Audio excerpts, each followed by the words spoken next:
Books, The Inner Eye, Seeing Red, and The Mind Made Flesh, which I've written up here, have been translated into Japanese. We'll be back in Japan, in Tokyo, on December 8th and December 9th.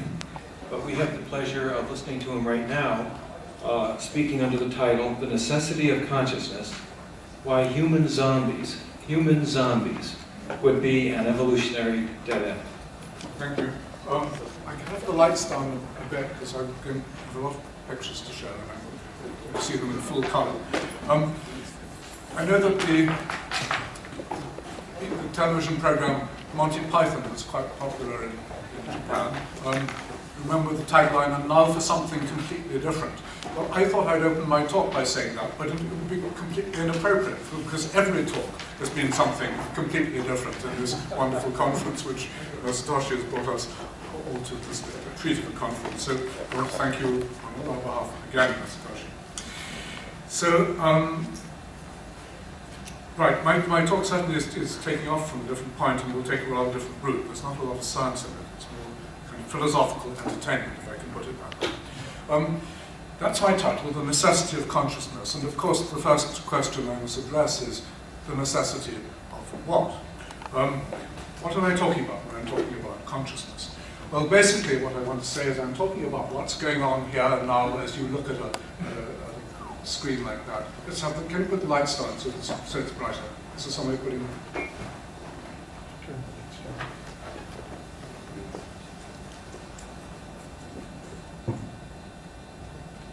Okay. I'm not talking about high-level cognition. I'm talking about the feeling of living in the presence of sensation, of color and smell and sound, and of course of vision primarily. To experience it as Kandinsky said, color is a power which directly influences the soul. Color is the keyboard, the eyes are the hammers, the soul is the piano with many strings. Well, the hard problem of consciousness, it's become a technical term now, the hard problem, is to explain where the phenomenal field, the phenomenal quality of consciousness comes from. Why, as we sometimes say, it's like something to experience sensations. It's like this. And the question beyond what it's like, what does it mean for it to be like something, is what biological purpose does its being like something bring to us? Well, today I want to sketch a new theory of phenomenal consciousness. I'm going to be using that word many times, and I'm using it to refer to the quality, the subjective quality of consciousness. And the theory of qualia, which was a philosophical term to refer to the field of sensations, but has now become, at least in the Western world, almost part of the lingo. What do we mean by qualia? The strangely private, sort of not of this world, indescribable qualities of consciousness, the soul-hammering, magical qualities of consciousness. But in sketching a theory of it, of these magical qualities, I don't want to give you a magical theory. I want to give you a straightforward, scientific, physicalist explanation with no miracles, no dualism, nothing beyond the laws of nature as we presently understand the kind of laws of nature which Dave Riemer would have approved of. I think not the laws of nature which we may have introduced by Carl Becker tomorrow, but he wants to go beyond physics. But I want to do this within the current framework. The problem is, aren't people telling us that there can't be any such explanation? The philosopher Jerry Fodor tells us every week that it's impossible. For example, just recently, we can't, as things stand now, so much as imagine the solution to the hard problem. The revisions of our concepts and theories that imagining solution will eventually require are likely to be very deep and very unsettling. There's hardly anything that we may not have to cut loose from before the hard problem is through with us. Well, he's right. We haven't been much good. We haven't been doing too well at imagining the answer to the problem. He's right that the problem does seem sometimes impossibly hard. But we should put the emphasis on the word see.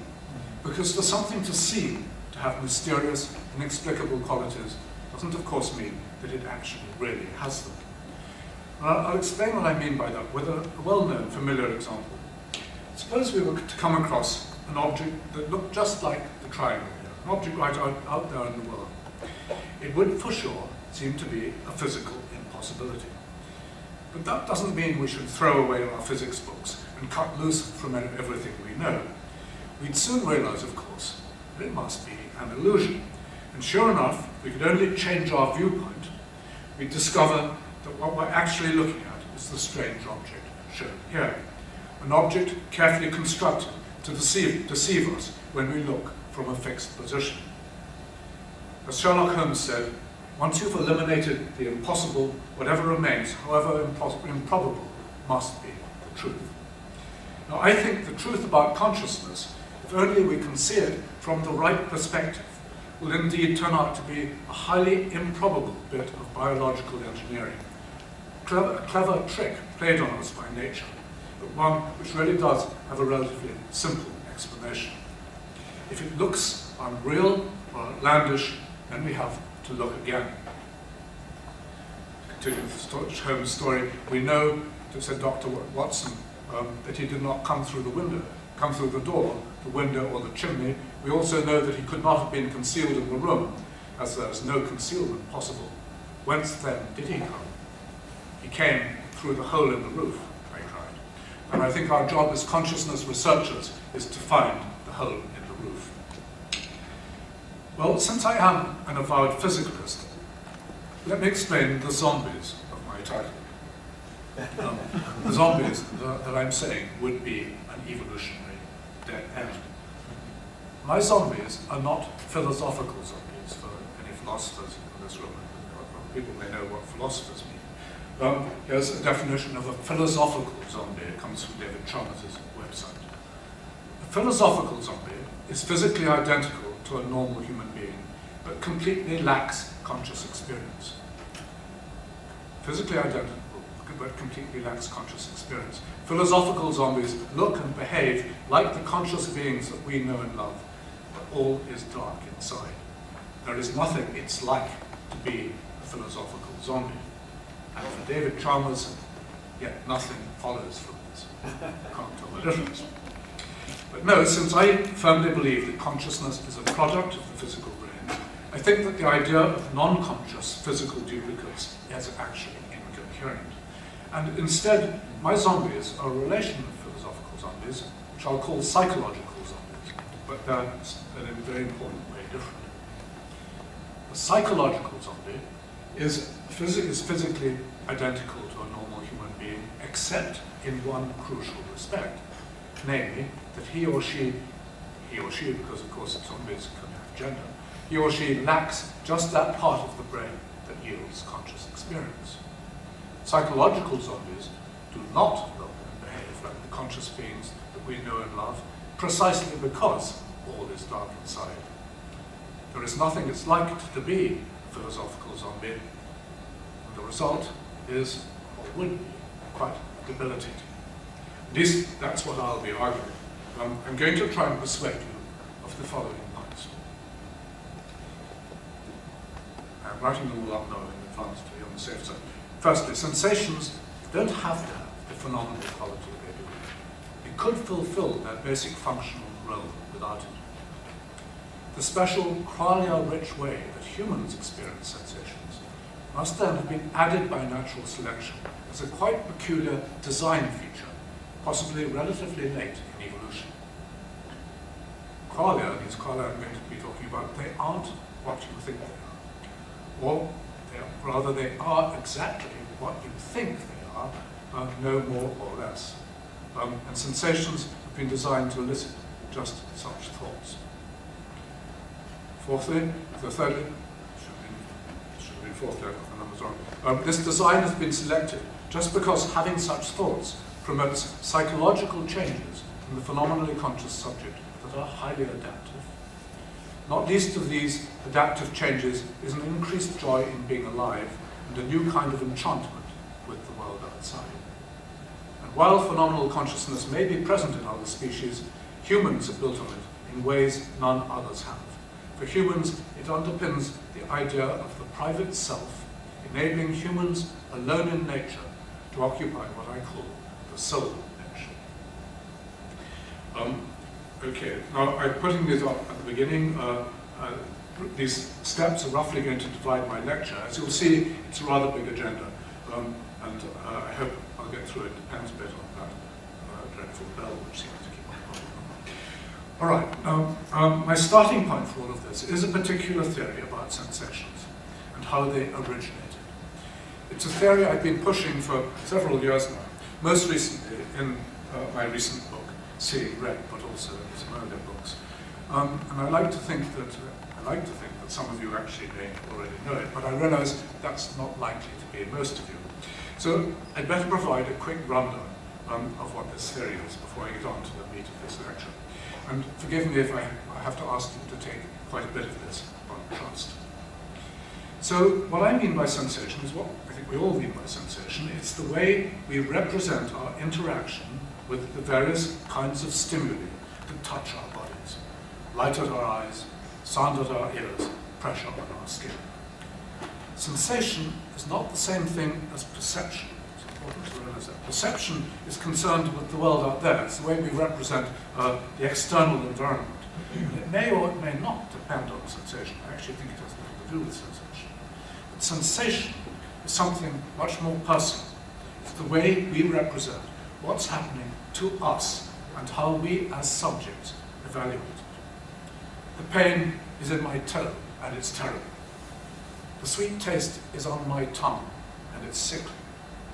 The red light is before my eyes and it stirs me up.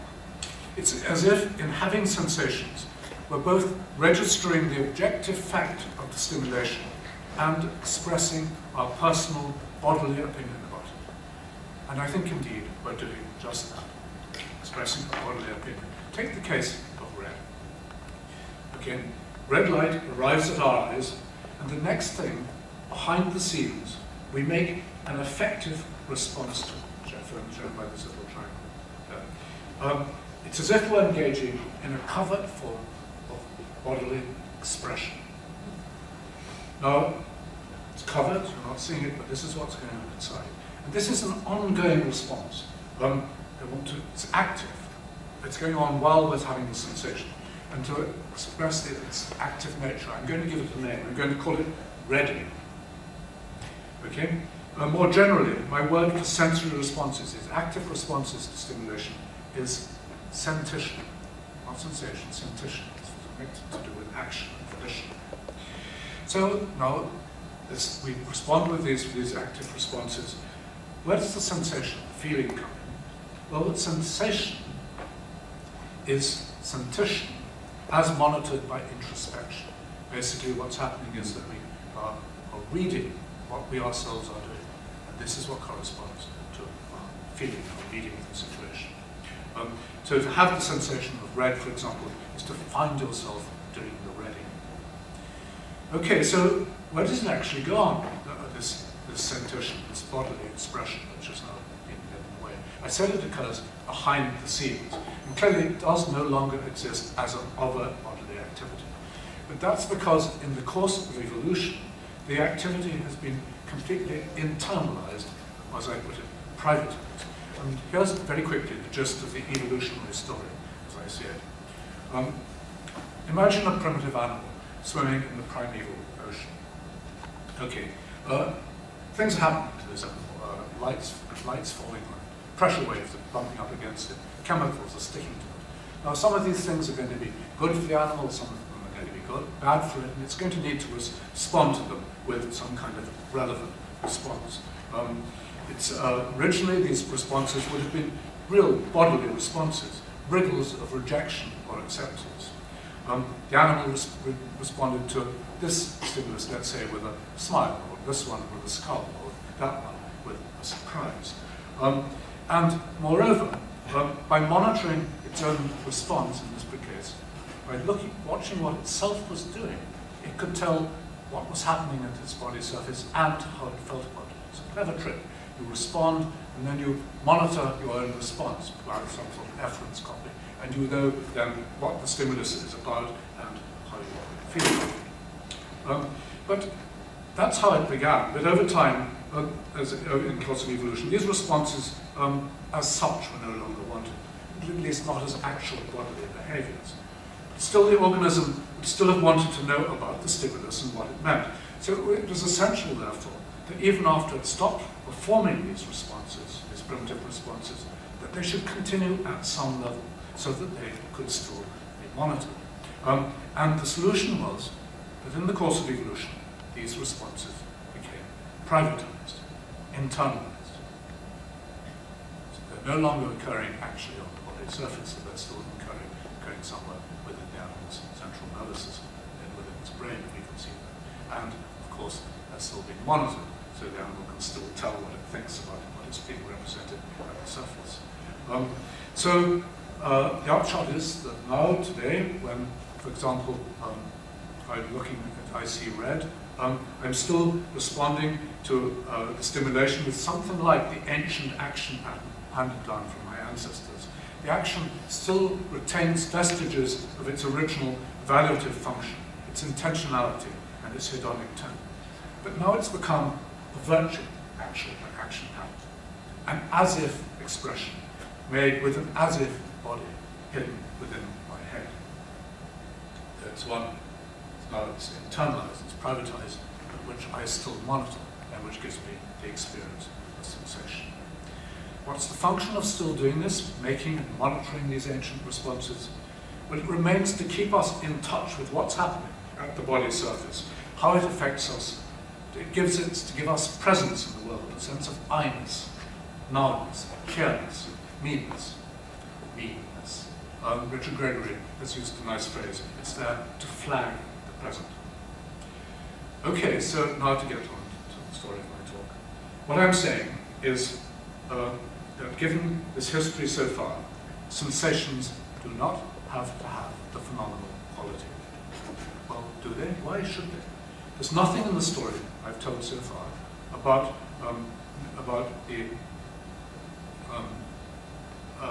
the mechanics of this response here, or the efforts copy, which would actually make it anything other than just what it is, a response and a case of monitoring the information from it. There's nothing in the functional role of it which would give us anything which corresponds to phenomenally conscious quality. A robot could do this, it could evaluate its own response and note it was doing it, and still, I think, we'd say there's no reason to think the robot is phenomenally conscious. So we're up against the familiar stumbling block of consciousness studies, the apparent non-necessity of consciousness. That's Jerry Fodor again, expressing the common view. There are several reasons why consciousness is so baffling. For one thing, it seems to be among the chronically unemployed. What mental processes can be performed only because the mind is conscious? And what does consciousness contribute to their performance? Nobody has an answer to this question for any mental process whatsoever, says Fodor. Well, here's Stephen Harnett in a letter to me recently, another philosopher. I'm ready to add phenomenal feelings the minute there is a functional call for them. By phenomenal feelings, he means the quality. But as long as these feelings are merely decorative, or hermeneutic, or supervenient, as long as there's no reason at all that the functions cannot be performed feelinglessly, then the hard problem remains intact. And I have to assume, I think these philosophers have a point. Indeed, it's a point I think we have to take to its logical conclusion. If phenomenal consciousness, if qualia are unimplied, then they won't exist. Just as Stephen Harnett, as a theorist, isn't ready to add phenomenal feelings or qualia unless they're needed, so nature won't have been prepared to do so either. If qualia would be unimplied in a robot, then presumably they'd be equally unimplied in an amoeba or a worm. So we should assume that the sensations of these primitive animals were indeed non-phenomenal. There weren't any qualia there. So then, what happened on the way to us from there to there? For us, our sensations are phenomenal, and this is what I'm assuming that the equivalent process is not. How and why, if I can put it, did common or garden sensation become phenomenal sensation? What could have happened to the sensation to make the change so that this suddenly took on a new character? Well, I'll come to the why later, but I want to think first about how with this? And the answer is clear. If this is the right way to think about sensation, the reason that ordinary sensation becomes phenomenal sensation can only have been because ordinary sensation, that is, became something different, took on a remarkable set of new properties. But now I'm running ahead, because we need to decide what exactly phenomenality is. So, to what kind of properties does it have to take on? My next point, qualia aren't what you think they are, or rather, they are exactly what they are. So, listen carefully. This is perhaps the most difficult part of my talk, and this is why I may be losing. I have to say I've had other ideas, and in my last book I had other ideas, I've moved on from that. What I want to suggest now is that for us to experience sensations as having phenomenal qualities can be nothing less or more than for us to believe certain things about the sensations we're creating. Or at any rate, if we do believe them, then we'll be in a functional equivalent state to having phenomenal sensations. So, sensation becomes phenomenal sensation just when sensation becomes such that it seems to us to have phenomenal qualities from where we are. What's it like to have a red sensation?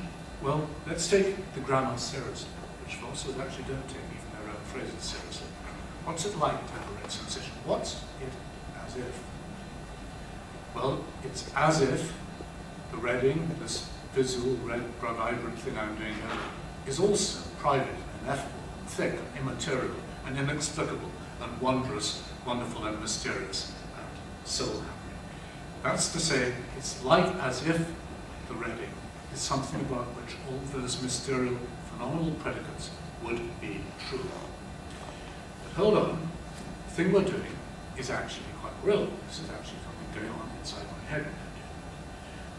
It's an activity of the brain. So, phenomenal predicates I'm attributing to it can't actually be true. It has to be some kind of illusion. Well, exactly.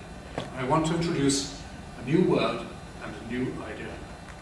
This is an idea of what I'm going to call, I'm sorry for these new words, but sometimes needed, a phenomenous object. And that's something created by the brain which, when monitored introspectively, gives the illusion of having impossible phenomenal qualities. So, what happened in evolution on the way to us?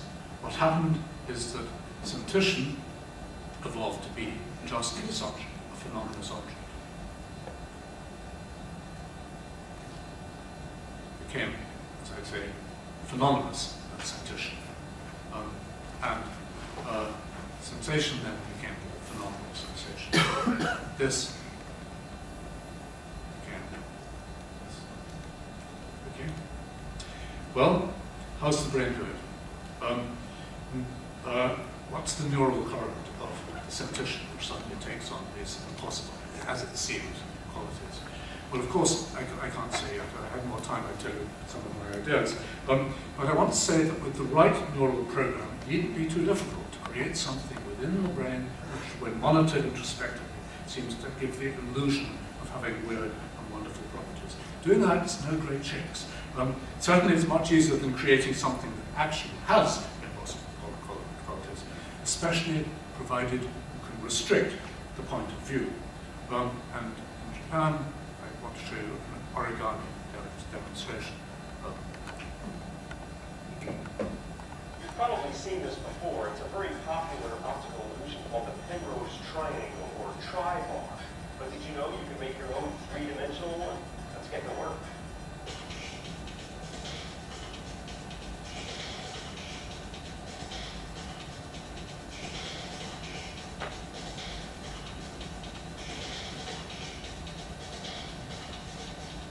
Now, by placing the cut and folded paper on the floor and placing your camera or your eye at just the right angle, you made a Penrose triangle. Well, if you can do that with scissors and paper, just imagine what you can do with all the resources of the brain. But to emphasize again, it's only going to work provided you can restrict the point of view. You've probably seen this before. It's a very popular optical illusion. It's only going to work provided you can restrict the point of view, which is ensured, I think, by the fact that we are the author of the very activity which we're reading, we're the author and the reader at the same time.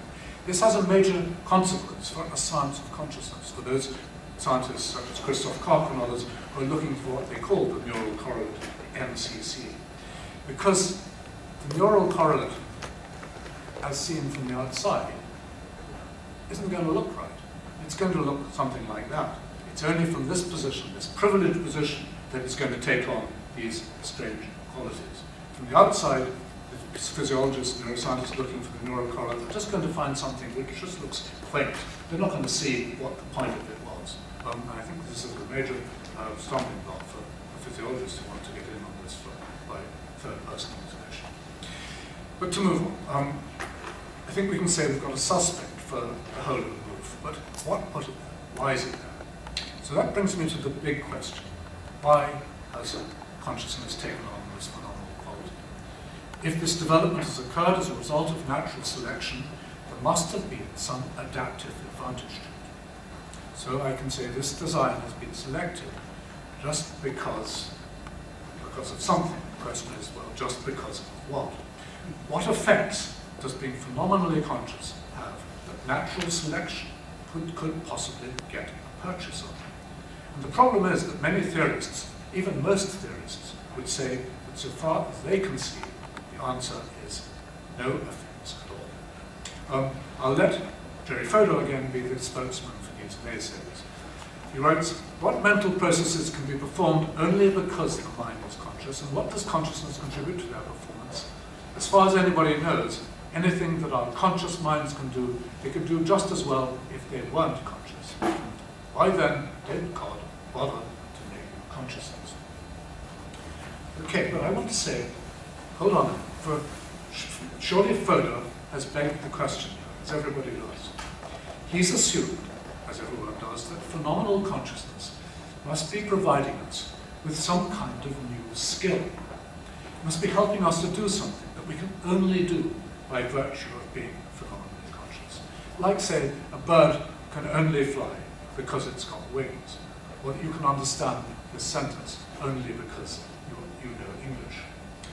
But the role of phenomenal consciousness may not be like that at all. Its role may not be to enable us to do something which we couldn't do otherwise, rather to encourage us to do something which we wouldn't do otherwise. Its role might be perhaps to make us take an interest in things that otherwise wouldn't interest us, or to mind about things that otherwise we wouldn't mind about, or to set ourselves goals that otherwise we wouldn't set. Perhaps what consciousness does is to profoundly change our worldview, so as to change the direction of our life in ways that indirectly bring major biological survival benefits. Perhaps what consciousness does is to bring about a kind of Kuhnian paradigm shift in our mentality. Kuhn, as you know, was concerned with scientific revolutions. In his famous passage, led by a new paradigm, scientists adopt new instruments and look in new places. Even more important, during revolutions, scientists see new and different things when looking with familiar instruments in places they have looked before. But what about supposing there was a change in the consciousness paradigm? Here's one of our ancestors. Led by the consciousness paradigm, human ancestors adopted new instruments and looked in new places. Even more important, after the consciousness revolution, they saw new and different things when looking with familiar instruments in places their unconscious predecessors had looked before. So, if that's the right way to look at things, what is this consciousness paradigm? How does being phenomenally conscious change things? What beliefs and attitudes are generated? What changes occur in the way conscious individuals think about and conduct themselves? Now, these are, or ought to be, empirical questions. Questions that can be answered only by careful fieldwork in the realm of conscious creatures. What we need is a thoroughgoing natural history of consciousness. And we should be ready to consider all sorts of possibilities.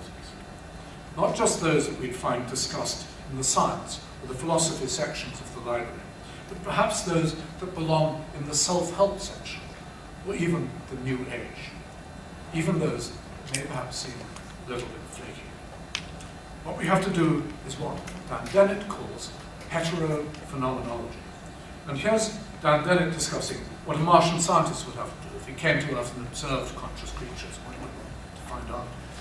Among the phenomena that would be readily observable by these Martians would be all our public representations of consciousness, cartoon thought balloons, soliloquies in plays, voiceovers in films, and so forth. They'd also have to have available to them the less entertaining representations of consciousness found in all the books by philosophers, psychologists, neuroscientists, phenomenologists, and other sober investigators of the phenomena. I'm a great fan of Dan Dennett, a good friend of his, but here I actually think he's being a bit too nerdy. He's not given sufficient attention to personal growth. Well, who has? Of course, there's other great natural historians of consciousness, artists, poets, and musicians who've made consciousness their subject matter since art began. And of course, the followers of meditative traditions, such as the Buddhists, of course, and particularly the great traditions of Kyoto. So don't be surprised if I call artists and even Buddhists to the web response. To attest to what? Well, I may shock you by what may seem the naivety of my main conclusion from looking at what I think consciousness does. It certainly shocked myself. I think the plain and simple fact is that consciousness, on various levels, makes life more worth living.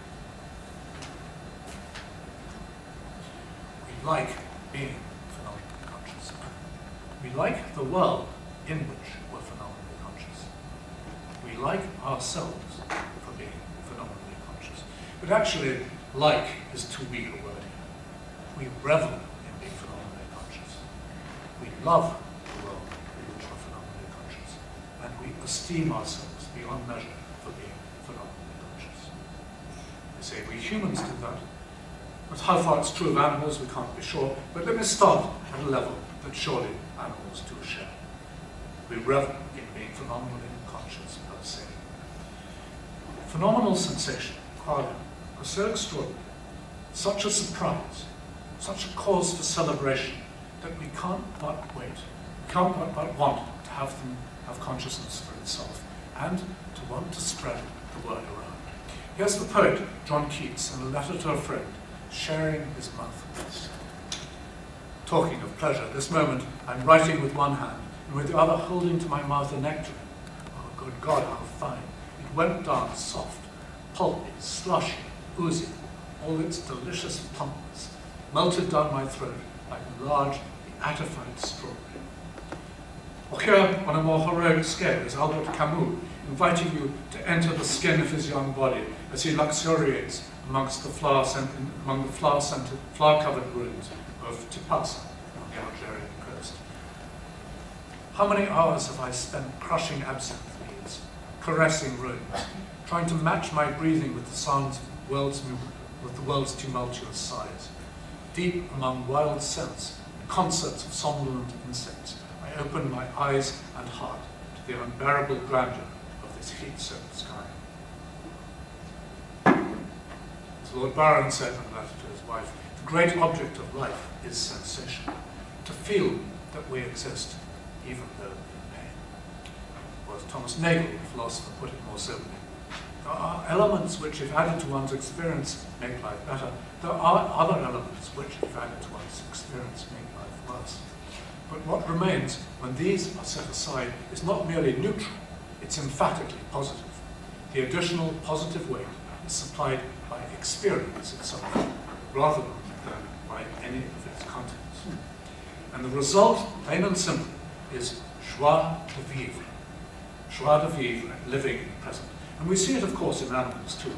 I could cite many examples, but here's just one from Mount Becker. I once saw a young elk running across a snowfield, jump in the air and twist his body while in flight, stop, catch his breath, and do it again and again. Buffalo have been seen playfully running onto and sliding across ice, excitedly bellowing as they do so. Well, if it were us, it would of course be equality. And there's every reason to suspect, I think, that for other animals, it's after the phenomenal quality of it too. It's not, note this, it's not that we or they couldn't do this if we weren't conscious, but that we probably wouldn't if it wasn't for the quality. We just wouldn't bother.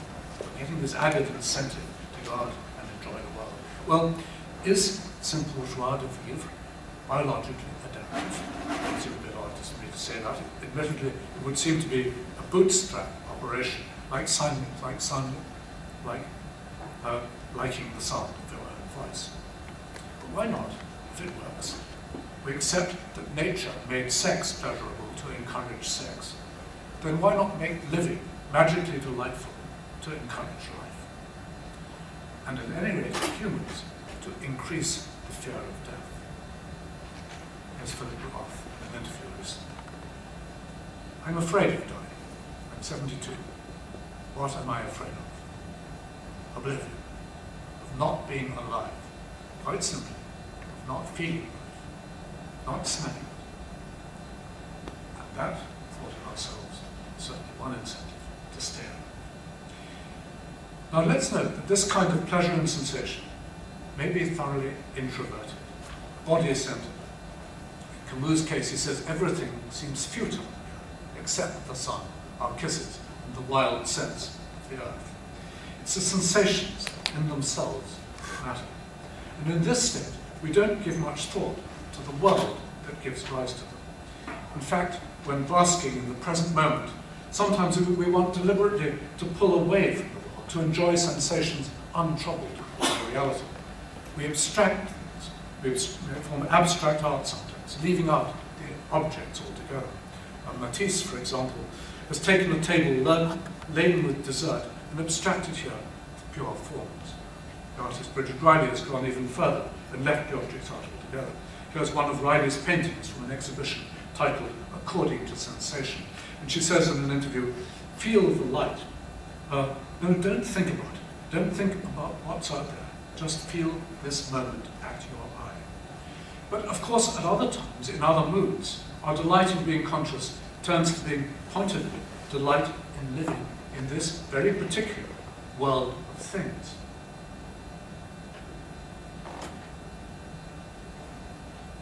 We go back to the world of things. Bohem's painting celebrates the solid existence of the fruits and jugs and tablecloths. He's created not just a feast for the eye, but drawn attention to the glories of the world in its own right. The glittering silver and gold goblets, the plump fruits, the smooth linen, the things as such. Rupert Brooke does it in verse, in some poem which I love.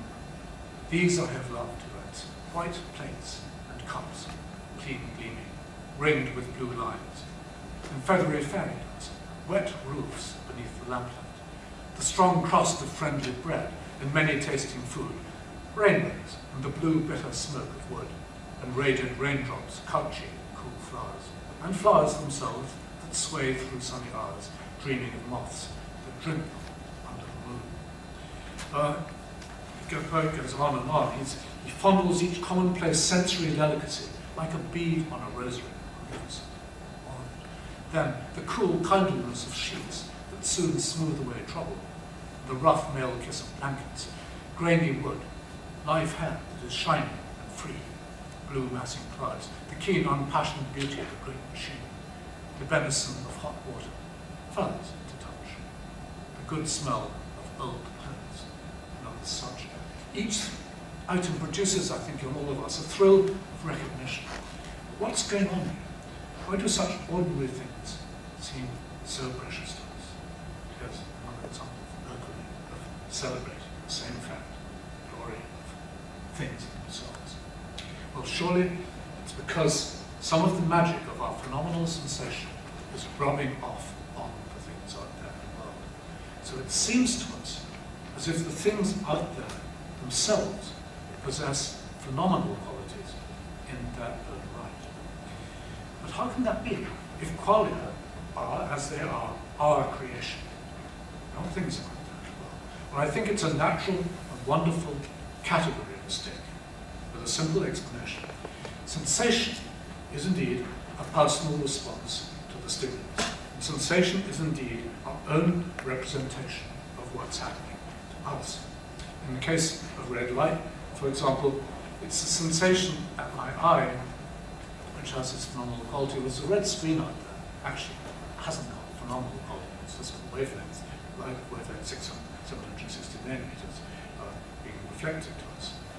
But, of course, the fact is that mere repeated association of the sensation in our mind with the perception of the object out there, it's going to give rise to a magical illusion that one gives rise, that is necessarily entails the other. So the sensation gets projected as a property of the perceived object out there.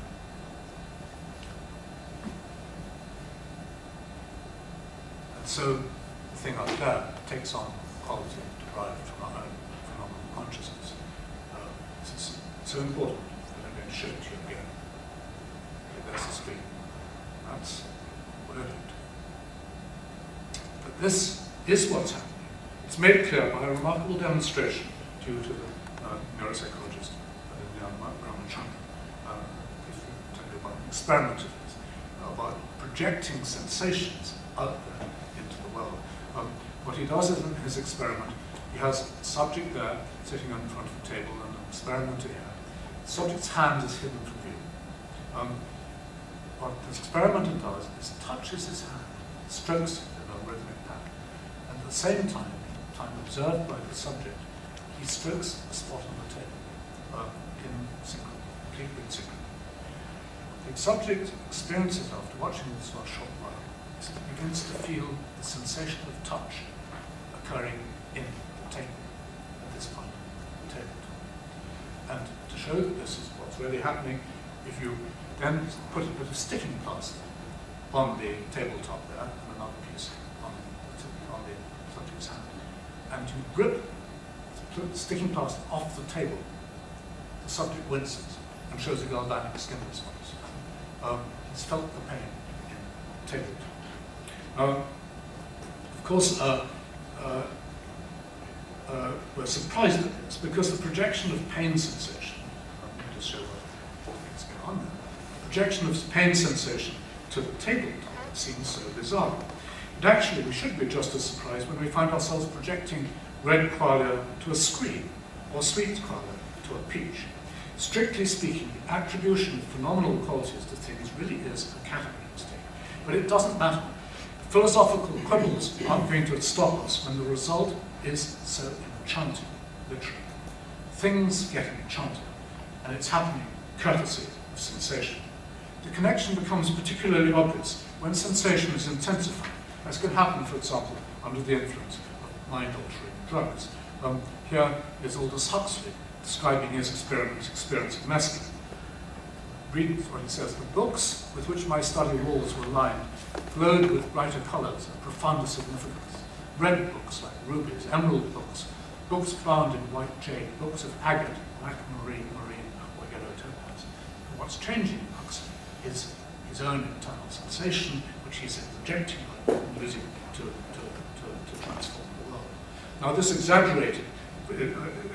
exaggerated response on the mescaline, but it happens all the time. Dull, perceptual objects become imaginary. Ordinary things glow with brighter colors, profounder significance. And this borrowed phenomenality transforms the world into an awesome place. How often have we looked into a fire or stared at a swirling pool and been knocked back by the sheer impossible beauty? What are these lads doing? I photographed them this summer at Victoria Falls. They're not poets or aesthetes. In fact, they're young toughs from a project in Dublin, from the Dublin Docklands, who brought in on a voluntary service project. But, of course, like anyone else, they're phenomenally conscious beings. And this is what comes naturally to us. And there's every reason to think it's a trait which we share with our non-human relatives. I'll show you this remarkable bit of film. Strange. Completely mesmerised by the pattern of blood flow through his fingers. What's going through his mind? What? Every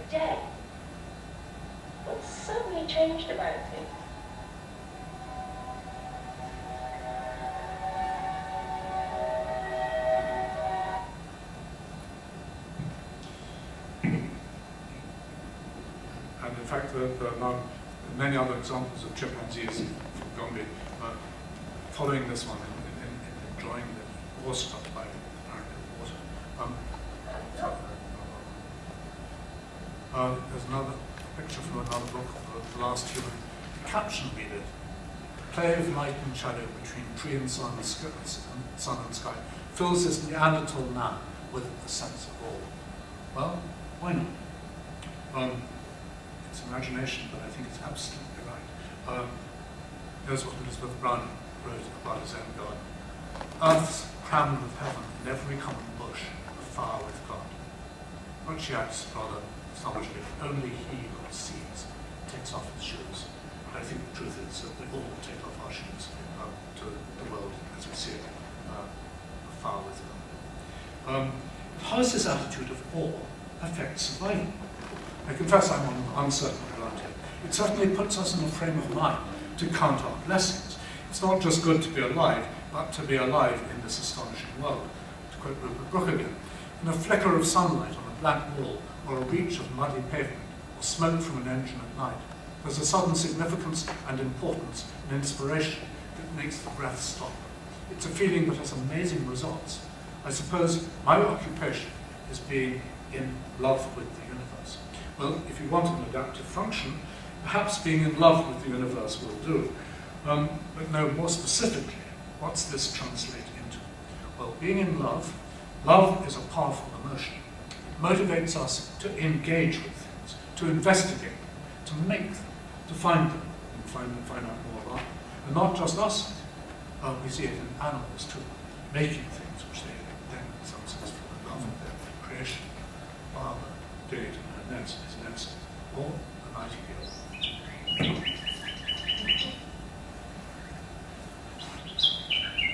So, we become creatures dedicated to play and artistic creation, with the result that simply by indulging our love affair with things, we learn ever more about the true potential of the world we live in.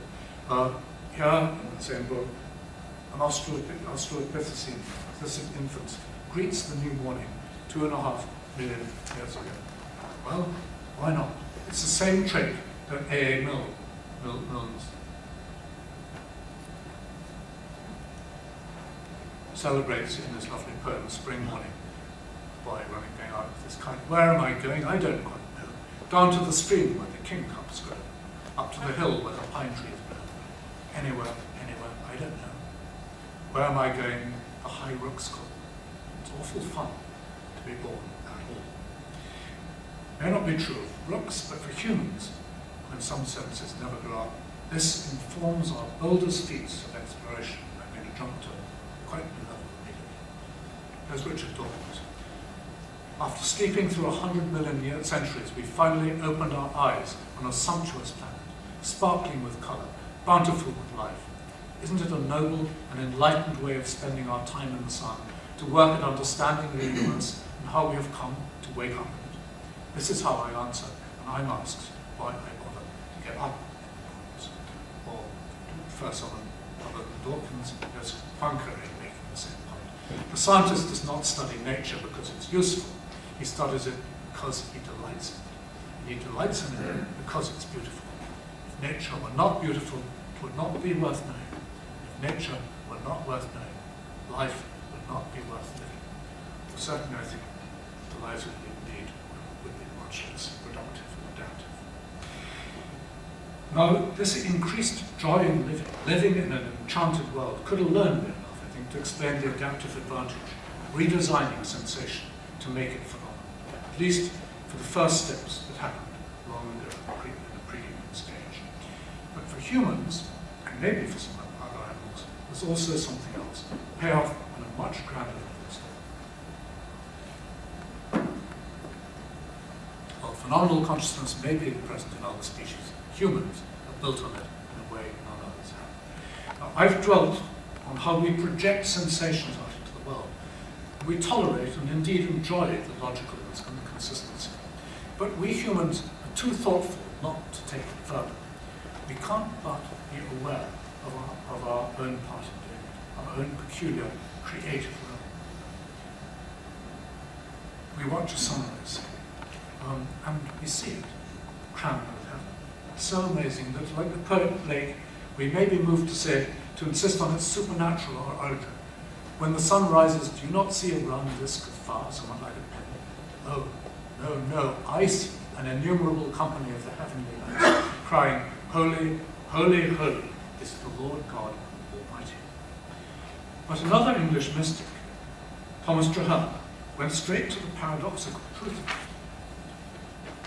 By the very right of your senses to enjoy the world, does not the glory of the sun pay tribute to your sight? Indeed, as Alfred North Whitehead went on to put it, nature gets credit which should in truth be reserved for ourselves. The rose for its scent, the nightingale for its song, and the sun for its radiance. The poets are entirely mistaken. They should address their lyrics to themselves and should turn them into odes of self-congratulation on the excellency of the human mind. Nature is a dull affair, soundless, scentless, colourless, merely the hurrying of material, endlessly, meaninglessly. It's a cliche to ask, when a tree falls in the forest, does it make a sound?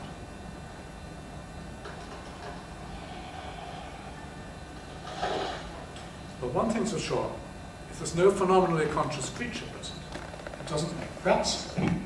That's ours. So we should indeed esteem ourselves for being conscious, and we do. Whitehead was misjudging the poets. Neither they nor we are entirely mistaken. Sometimes, and often, we're spot on. Rilke's put it beautifully. All this that's here so fleeting seems to require us, and strangely concerns us. Are we perhaps here just for saying house, bridge, fountain, gate, jug, fruit tree, window, possibly pillar, tower? But for saying, remember, oh, for such saying as never the things themselves hoped so intensely to be. What am I doing here? Am I here just for the saying of all this, for conjuring up this extraordinary world outside? What's it like to be me? It's like being the creator of all this. Such magical stuff. It's like owning it. Thomas Traherne was in fact much more radical in his fantasies than the prim Victorian with that stained glass window imagined. Here's a new window in Hereford Cathedral. Here's what he said in one of his meditations. The streets were mine, the temple was mine, the people were mine. Their clothes and gold and silver were mine, as much as their sparkling eyes, their fair skins and ruddy faces. The skies were mine, and so with the sun and the moon and the stars, and all the world was mine, and I, the only spectator, and enthroned. Well, Traherne is clearly in a peculiar state of self-congratulation. Mostly we're much more laid back. We're used to it, we take it for granted. But what we're taking for granted is a kind of miracle. And for humans, it dramatically shapes our sense of self. How? In many ways, but I want to concentrate on one especially. What's the most psychologically salient property of phenomenal sensation? It's just this, Traherne's obsession, that it belongs to me alone, that I am the author of it all, and what's more, maybe I am indeed the sole spectator, at least a spectator for my private show.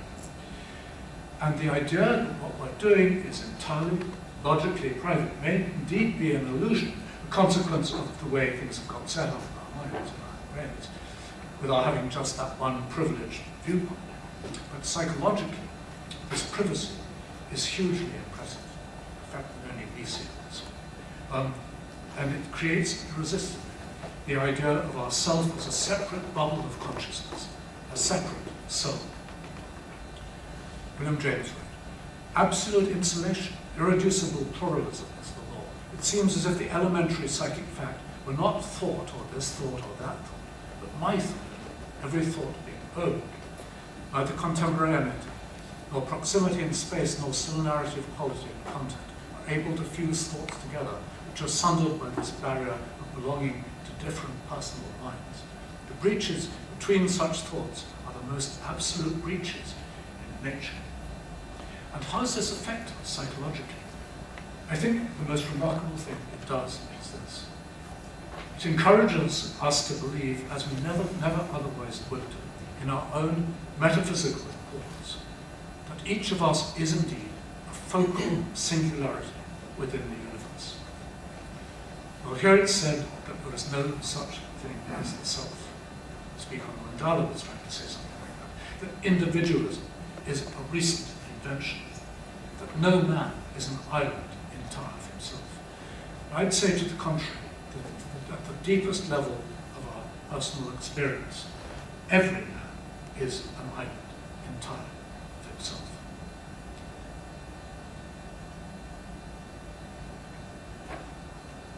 I said earlier, we need to look for the effects of consciousness on our worldview. And here is one, a big one. But if this way of thinking about ourselves as metaphysically unique is indeed one of the effects of phenomenal consciousness, could this really actually be one of the reasons it was selected? Can there have been any advantage biologically to thinking of ourselves as having such peculiar importance? Well, mine may be an unfashionable view. But yes, I want to say that whatever the bad press from philosophers and ethicists, I have no hesitation in saying that individualism, selfism, metaphysical selfism, represents a real step up in the life game. Here's James again, saying something close to what I want to say. The altogether unique kind of interest which each human mind feels in those parts of creation which it can call me or mine may be a moral will, but it's a fundamental psychological fact. No mind can take the same interest in his neighbour's me as in his own. The neighbour's me falls together with all the rest of things in one foreign mass against which his own me stands on, cut out in startling relief. And that's why I wanted to quarrel with our speaker first thing this morning, and he said maybe the Japanese 2 centuries ago. Oh, well, I think it's absolutely essential to human conception of themselves. And the self-interest and self-importance that follows from this is immensely empowering. Once we put our own phenomenal self at the center of our psychic life, once we anchor our plans and ambitions into the existence of this amazing thing, me, we become a very different kind of being. Oscar Wilde put it perfectly in his own narcissistic way. The aim of life is self-development, to realize one's own nature perfectly. That is what each of us is here for. Being Oscar Wilde, he couldn't help but adding, to love oneself is the beginning of a lifelong romance. But as a matter of fact, he wasn't so far wrong. As conscious selves, we have become naturally the kind of beings that aspire not only to be ourselves, through continually affirming our presence in the world, but to make more of ourselves, through learning and creativity and symbolic expression, love of others, spiritual growth, and social influence, and so on. I just said love of others, and I said that consciousness separates and isolates us, and so it does. How can there then be love of others? Consciousness promotes individualism, but that's not the end of the story. What happens next makes up for all the narcissism. From soon after our first discovery of infants, as infants, of the glories of being me, we humans are led to a daring speculation about the selves of other people. I wish I'd been there to Taka's talk last night. I couldn't make it because of what he talked about. If I myself have this astonishing phenomenon, known only to me, the center of my existence, then isn't it likely, even certain, that the same holds for other people? So what's that saying then about the kind of creatures that we human beings collectively are? It's not just me. It's likely that as certain as can be that every one of us is a creative hub of consciousness. All men have been endowed by the Creator with an inalienable mind and inviolable mind space of their own. Just as special, just as private, just as precious and important to them as mine is to me. We are a society of unique selves. And this idea is extraordinarily potent, psychologically, ethically, and politically. And I dare say, from the moment it took off amongst our ancestors, it must have been highly adaptive. I'd say it's likely to have arisen within the human community as a direct response to reflecting on the remarkable properties of the phenomenally conscious mind. And from the beginning, it would have transformed human relationships, encouraging new levels of mutual respect and greatly increasing the value each person puts on their own and others' lives. In fact, I go so far as to suggest that this discovery, this change in spiritual worldview, will have marked a watershed in the evolution of our species, the point at which humans first began to treat other human beings as persons of equal status to themselves, independent, private, respectable, free-willed, low-key, phenomenal consciousness. Everyone a soul in good standing. The soul equal of our own. A soul, should I really be using that word? Doesn't the word soul carry too much baggage? Well, yes, it does carry too much baggage, and it's just for that reason I think I should be using it. Here's Keith Ward, the theologian, talking about the soul. The whole point of talking of the soul is to remind ourselves constantly that we transcend all the conditions of our material existence. We transcend them precisely in being indefinable, always more than can be seen or described, subjects of experience and action, unique and irreplaceable. To live in a world of people who have this opinion of themselves, that's all of us. That's to live in what I call the soul age. What can we say historically when this development may have come about? Not yet, but I think that the archaeological record could still provide clues. In the village of Villafanish, in the Valencia region of Spain, there are some rock paintings in a cave just below the castle, dating to about 15,000 years ago. When I visited the cave last year, I was taken aback to see the resemblance between one of the images. I got my computer to enhance. Resemblance between one of those images and the drawings I made some years ago to illustrate the privatization, as I called it, of sensation. Well, I wonder, was this rock painting, in fact, an early Neolithic representation and celebration of what it means to have a self? And I've started on this line, so I'll finish. In fact, I thought it was going to end very soon. Do we have a clear clue here to the meaning of the spirals and rings from the Neolithic and Bronze Age periods that are found painted and pecked into rock faces all over the world, not only in Europe, Asia, Australia, and America? Archaeologists have no good theories of what they signify. They say there's field plans or mere doodles. Well, with all due reservation, I'd say my own guess is that these are representations of souls, of groups of souls, soul plans. This is the Bronze Age version of this. Well, I don't know what the collective noun for souls should be. Perhaps we should call them a parliament of souls. So that brings me to the end of this talk. I started by talking about the necessity of consciousness. I said a human zombie would be an evolutionary dead end.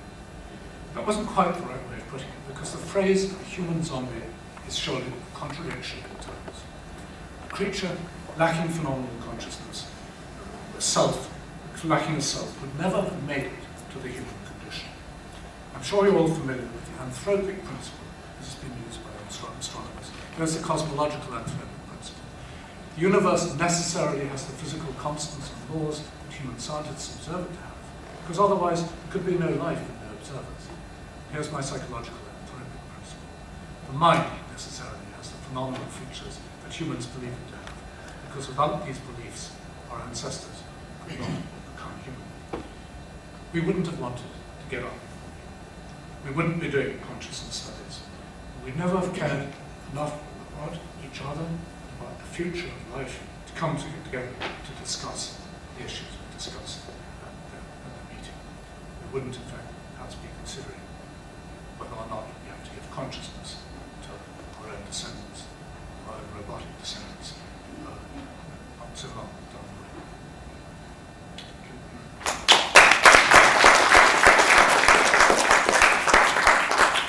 Thanks, Nick. Will you take some questions? No, I've run out of time. Yes, of course I will if people have the stomach for it.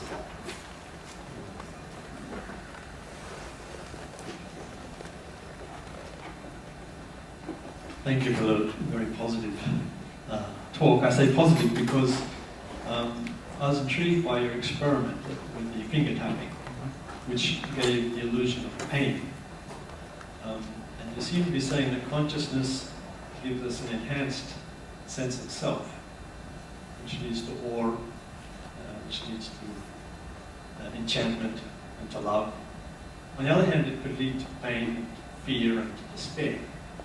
So what is it that tips the balance in favor of positive emotions, which leads to this evolutionary advantage of happiness? Well, fear has and pain have other functions, which is to make us certainly not engage with them, but to avoid them. But they certainly make us engage and take the world seriously in a way which we wouldn't otherwise do. And in fact, in many respects, I think Byron said it, Thomas Nagel said it, that the great object of life is sensation, even though part of what's making us feel alive is the contrast between the different states which we experience. And of course, it's true that prolonged pain can be debilitating and depressing and so on, but the mixture of pain and pleasure, which is the common experience of us all, is, I think, what gives spice to life and adds to the general sense of wanting to have more, wanting to be there. When Philip Roth says, what am I scared of living, not feeling like, not smelling it, I expect you also want to say not feeling the scratches and the itches too. Rudy? That was a very lovely and uplifting talk. I really enjoyed it. One thing, maybe for my taste a little too anthropocentric, but you said very little about the mechanism by which the phenomenous object arises, and I guess I had a couple of questions along those lines. I mean, would this be something that in principle would be susceptible to modeling in software? And even more so, would it be something that we might imagine as a perhaps kind of fixed point that could happen in pretty much any natural or quantum computation? I think it's certainly it's a real phenomenon on the brain, and I think it should be modelable.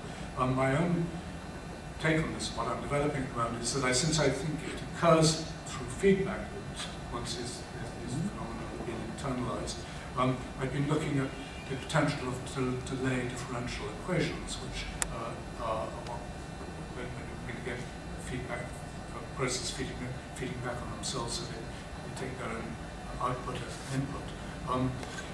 It's for those who don't know them, probably know them better than I do.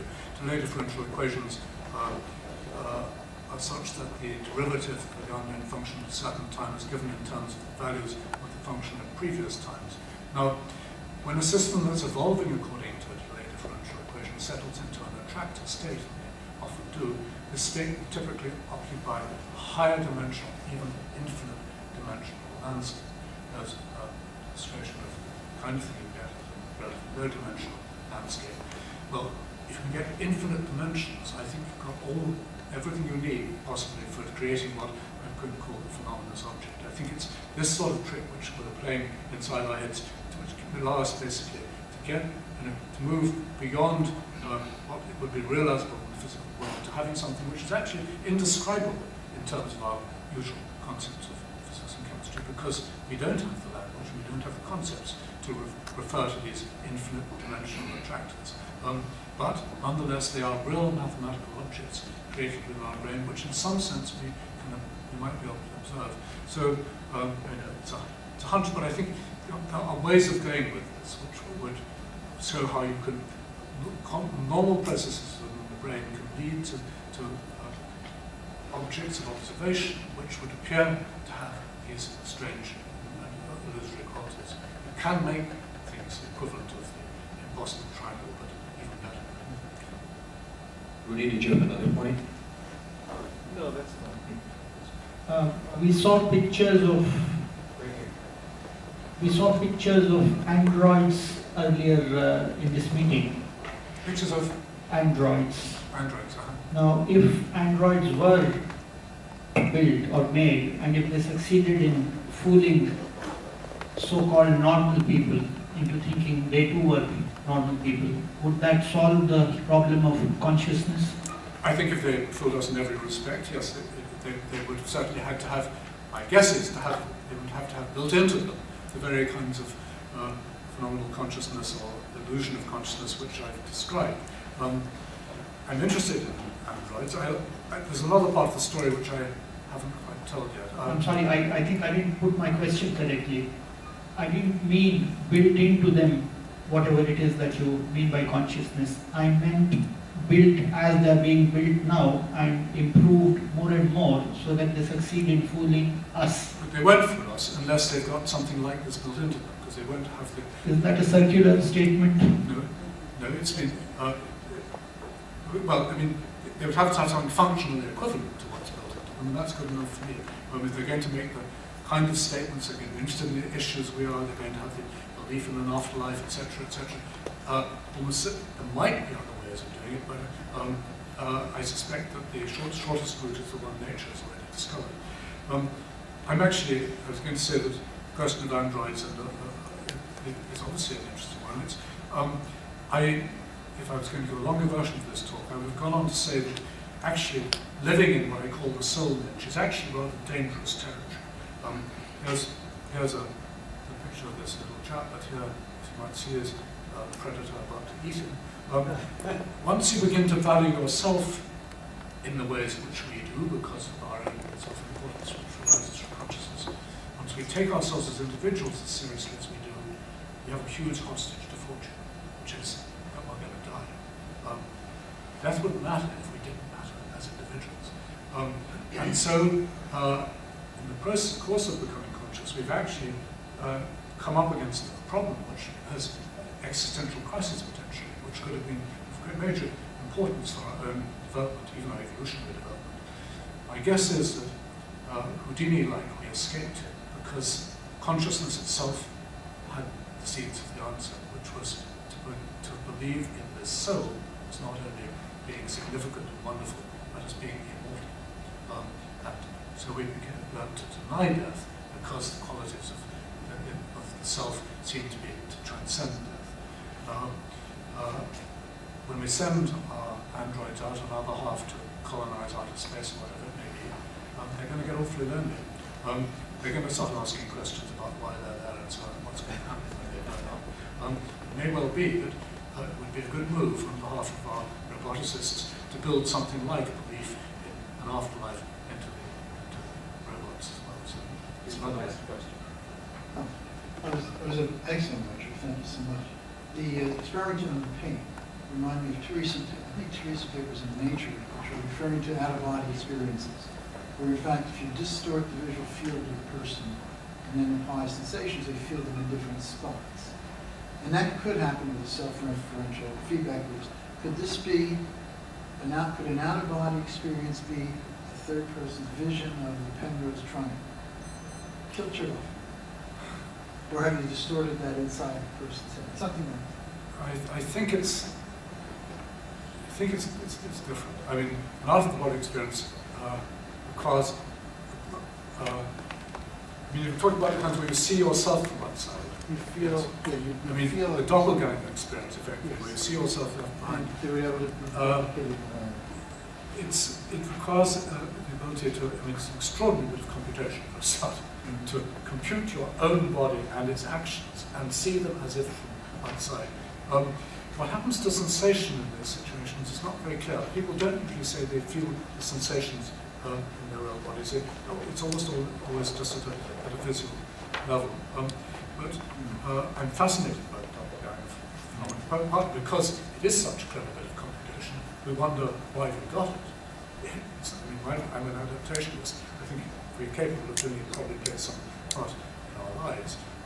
My own hunch about it is that actually little babies have out-of-body experiences all the time. Near-birth experiences are out-of-the-body experiences, and it's through that they begin to see themselves as others see them. And so, first of all, to realize that they are one among others in a community of human beings. As a working neuroscientist, I thought your question was about antibody experiences. We have 1 minute until the party, and so let's thank Nick again.